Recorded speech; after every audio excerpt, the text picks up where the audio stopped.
Hello again, everybody, and welcome to another edition of Browns Latest. This is where you can come on in and get caught up on some of the latest news involving our Cleveland Browns and get a take along the way. I'm Dave Grendzynski, and as you can see, we're not in the studio. We are back with the Shedeurs, out and about, out of the studio for about the next week or so, but doesn't stop us from bringing you the news that's happening out at training camp. Thank you to everyone who has liked our previous episodes and who has subscribed to the channel. We're getting close to 7,000 subscribers. We said we'll change the fit, but we changed the whole decor because we have passed 1 million views. We did it yesterday, and I cannot thank you enough for all of the support you have shown the show. Now, speaking of that, let's get to it because there's a lot to talk about on this Sunday. No practice today, but this might be the most important day of training camp so far. Also ahead, I'm going to take a look at the quarterback tracker. I'm bringing it back. Okay, we had a day off from the quarterback tracker. We'll bring it back today. But I have a reason, because we're going to expose the hidden truth behind the tracker. Also, now that the first week of camp is over, let's reset where this quarterback battle is right now and where it's going from here.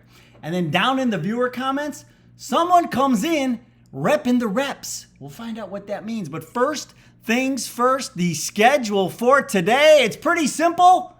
There is no schedule. No practice today because this might be, though, the biggest and most important day of the camp so far because the coaches are getting together. They're going to have their meeting and they're going to assess the quarterbacks. Now, yesterday, Flacco, Pickett, and Gabriel worked together on one field. Shedeur had his own field and his own teams to work with yesterday. And Stefanski and Barry were over there watching him. And he balled out. More on that in a minute. Tomorrow, you'll see they'll get back to action 11:20 with the interviews. We'll hear from Mike Bloomgren and Chad O'Shea and Brandon Lynch and some players. Kevin Stefanski will talk at 1:30. And I'm sure that's when everybody's going to be gathered around to find out, hey, coach, did you change the pecking order of the quarterbacks? Did you change the reps? That's what everybody will be interested in tomorrow. I don't think we're going to hear anything tonight. They're not going to let any of this leak. They're just going to stay tight-lipped, and then we'll just have to find out when we find out tomorrow. Shoot, it might not be till 2 o'clock when they get out there and start practicing, and then you'll see Tuesday they'll be right back at it again. Same time, same channel. Now, one of the things that we took a break from yesterday was the quarterback tracker. The good news is we've got double quarterback tracker for you today. And there's a lot of good news in there, folks. And so let's take a look. There you go. We'll go back to day 3. And there you go. Flacco, rough day. 4 for 11. Sanders, good day. 5 for 8. And that was kind of like the ramp up to what we saw yesterday. Friday was just the warm up, folks. Even though he's working with the 2s and 3s, he's doing a lot of great things. Kenny Pickett, and then Dillon Gabriel. I come so close to calling him Peter Gabriel almost every show. It's not even funny, folks. But Dillon Gabriel, another rough day, 4 for 8. And everything that I've seen and everything that other assessments, because I don't leave it up to my own. I look to see if other people are seeing the same thing that I'm seeing. Everybody's seeing the same thing I'm seeing. Dillon Gabriel, a couple of rough days here. But he's a rookie. We're going to get to that. We're going to get to all that. Flacco, though, yesterday, 4 for 8. He ran with the ones, of course. Sanders, 8 for 11 and 3 touchdowns. He looked good. I mean, he looked smooth, doing everything he should be doing, working with whoever's in front of you, tear him up. That's all you got to do in this case. And that's what he's doing. He's tearing them up. So there's nothing. This is the truth behind the tracker, folks. You can't get upset if Shedeur is running with the 2s and the 3s. If he goes out there and rips them a new one every single practice, that's exactly what you need to see. That's it. That's how you move up. That's how you move up the pecking order. It's just like any job, right? They give you some work. They see if you can handle it. If you can handle it, you move up to the next level. It's as simple as that. That's the truth behind the tracker. You can look at the numbers and just take that away. Don't get all upset because he's with the 2s and the 3s. 1, be happy that he's out there competing, and 2, that he's out there tearing it up. That's all you want to see. They will have no choice but to move him up. Kenny Pickett, 6 of 10, 2 touchdowns. Now, the word on Pickett is he's starting to play with a little more confidence. Now, We'll see. The pads will come out this week. We'll see what happens when all that. That's what I mean. With Pickett, I got to see it when it's, it's Pickett. The other thing with Pickett, and everybody's getting, why don't they just turn it over to the rookies? I mean, if you look at it from this perspective, yes, Pickett's a veteran, but he's a rookie in this system. So he's learning this system just like Dillon Gabriel, just like Shedeur Sanders. Joe Flacco's the only one. He doesn't need as many reps. That's all we keep hearing because he knows the system. He's been here before. He knows what Stefanski wants to do. He knows the system. So that leaves us here. Where will the quarterback battle play? How is this going to play out? So, okay, here's what I think. Why I think they're doing what they're doing.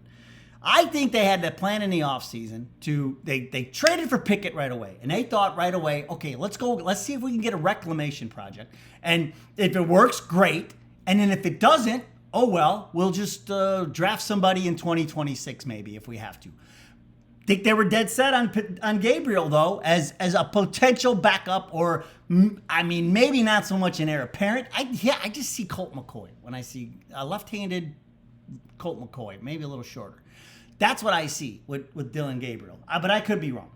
But I think that was the original plan. Then they always thought about bringing in a vet. They kicked the tires on a Cousins deal, maybe looking for something to pan out, watching to see where all these other guys were going. And they always knew they had Flacco in the fold. They always knew Flacco would be there.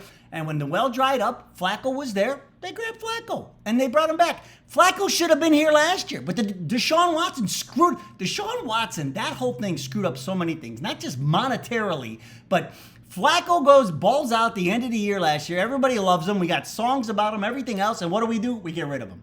Everybody was mad about that. Should have been here last year. So they're like, all right, well, let's right this wrong. Let's bring him back because Deshaun's out of the picture, thank God. So we bring him back, and now we got Flacco there as a safety net. So now you got your reclamation project with your safety net, and then they knew they were going to draft Dillon Gabriel in the draft. Now, the draft comes along, they get Gabriel, and all of a sudden, you get to the 5th round, Shedeur Sanders is there. Never in their wildest dreams did they think Shedeur was going to be there in the 5th round. And Barry never passes up value. So what does he do? All right, we got to trade. He doesn't care about 6 or 7 round picks. Get these picks out of here. Send them to Philly. We got to get out in front of them. And we got to get out in front of Philly and get Shedeur. Double our chances for a potential quarterback of the future. Or, I mean, these guys should be on the roster for the next 4 to 24 years for all we know. So they go grab Shedeur, bring him in, competition for the rookie. I mean, we haven't gotten it right in 40 years. Take 2 quarterbacks. I've been saying for 20 years we should be taking 2 quarterbacks. They finally did it. I have no problem with that. I don't think they ever in a million years thought that was going to happen. So here's how it plays out. Flacco gets the least reps because he knows the system. Pickett, new to the system, has to get reps because 1, he has to learn the system. 2, because they have to see what they have in him to see if there's actually a potential for situational grit, small-handed, Kenny Pickett, 13 touchdowns, 13 interceptions in his career to potentially do what Sam Darnold did last year, which play well during the regular season and then fizzle when it mattered the most. That's what Sam Darnold did last year. That's what they're hoping for with Kenny Pickett. But then you got the 2 rookies. And so you bring in Gabriel and you bring in Shedeur and you let them battle them out. Now, okay, sure, Gabriel's getting first-team reps, whatever. But, I mean, he's not tearing it up. And he's getting passes batted down. Even now. We saw it right out of the gate in OTAs and in minicamp. And we're still seeing passes deflected even now. I don't see how this is going to – I just don't see how this is going to end any other way than – him getting passes batted down all the time. I don't know. I mean, we'll see. But then there's Shedeur. Don't get hung up on he's running with the 2s, running with the 3s. Oh, he's throwing to equipment manager. Doesn't matter. When he gets his chances, he is taking advantage of them. And that is what matters most. Every time he takes advantage of it and he tears them up, boop, got to move them up. Blip on the radar. Just keep doing that. Do what's being asked of you to do with what you can't help what's in front of you. Whatever's in front of you, tear it up. That's exactly what he's supposed to do. Just like when Ohio State plays Akron, what are they supposed to do? They're supposed to tear them up. They're on the schedule. They're not going, why do we have to keep playing MAC schools? They go out there and they tear them up. That's what Shedeur's Ohio State. well, Shedeur's Ohio State.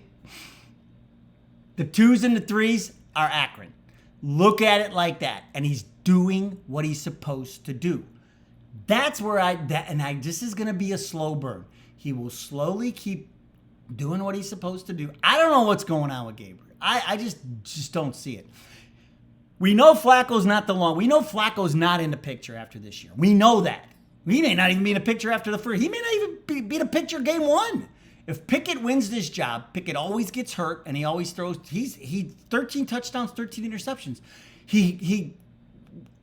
Everybody expects him to succumb to the pressure, and then it'll get down to the rookies, and that's when the real battle will start. We want our QB1 to be in the room right now, and it needs to be. I don't know. When you watch Shedeur the last couple of days, man, like what is not to like? That's all I will say about that. Like the mobility, the movement, the legs, the decision making, the accuracy, everything we heard about when we drafted him.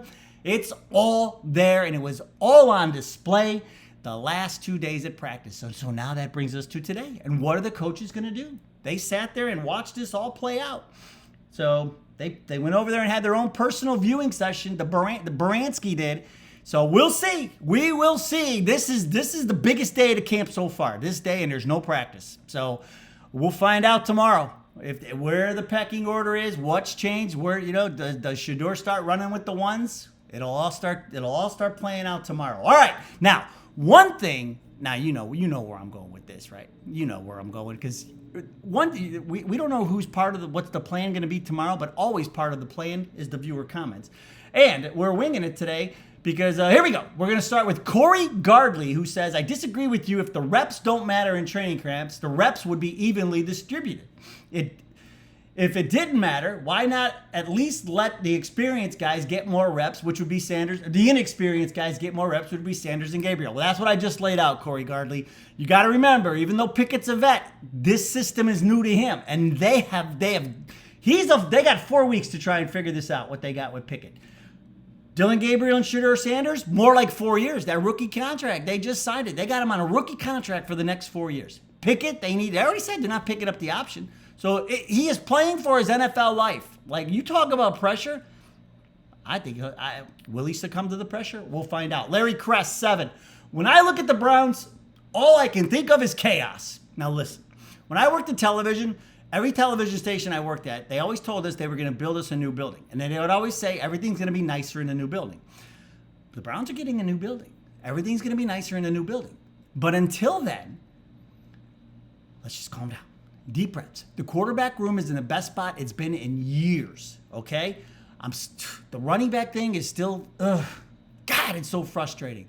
The defense, we got a lot of help along the front. I know we've got, we had the retirement, the linebacker, like that's okay. They'll find something, they'll figure that out. We'll talk more about that in a later show. We got to focus on the quarterbacks today.